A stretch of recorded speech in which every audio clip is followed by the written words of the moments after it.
গোপন সংবাদের ভিত্তিতে এয়ারপোর্ট থানার নেশাবিরোধী অভিযানে উদ্ধার বিপুল পরিমাণ অবৈধ এসকফ কফ সিরাপ।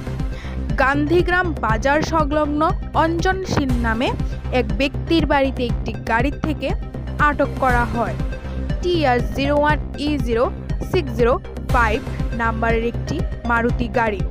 সংবাদ মাধ্যমের মুখোমুখি হয়ে জানান এয়ারপোর্ট থানার ওসি অভিজিৎ মণ্ডল।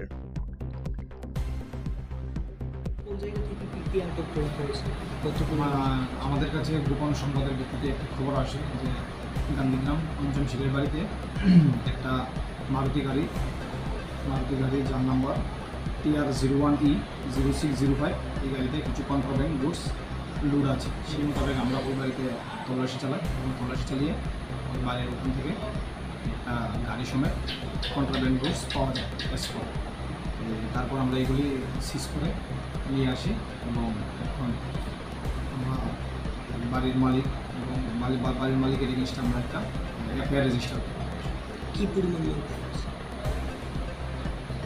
কত পরিমাণ আমাদের প্রসেসিং চলছে, সম্পূর্ণ হয়নি সবটা, তারপরে জানা যাবে। শুধু কি এসকপই পাওয়া গেছে না অন্য কিছু রয়েছে? শুধু এসকপ। যে বাড়ি থেকে আপনারা অভিযান করে সেই জিনিসগুলি উদ্ধার করলেন, সেই বাড়িতে এর আগে কখনো এই ধরনের অভিযান হয়েছিল কি, বা তারা এই ধরনের কাজের সঙ্গে যুক্ত রয়েছে কিনা সেই বিষয়ে আপাতত কোনো তথ্য রয়েছে কি আপনাদের কাছে? আপাতত কোনো তথ্য নেই, তারপর আমরা ইনভেস্টিগেশন করছি, কেস রেজিস্টার হচ্ছে, ইনভেস্টিগেশনে সেটা জানা যাবে। ধন্যবাদ। কি আটক করা হয়েছে? না, বাড়ির মালিক এবং গাড়ির যে ড্রাইভার ওদেরকে আমরা পাইনি। বাড়িতে তল্লাশি চালানো হয়েছে, ওদের পাইনি, কিন্তু বাড়ির মালিকের এগেইনস্টে আমরা NDPS ধারায় আমরা কেস রেজিস্টার করছি। কী নাম বাড়ির মালিক?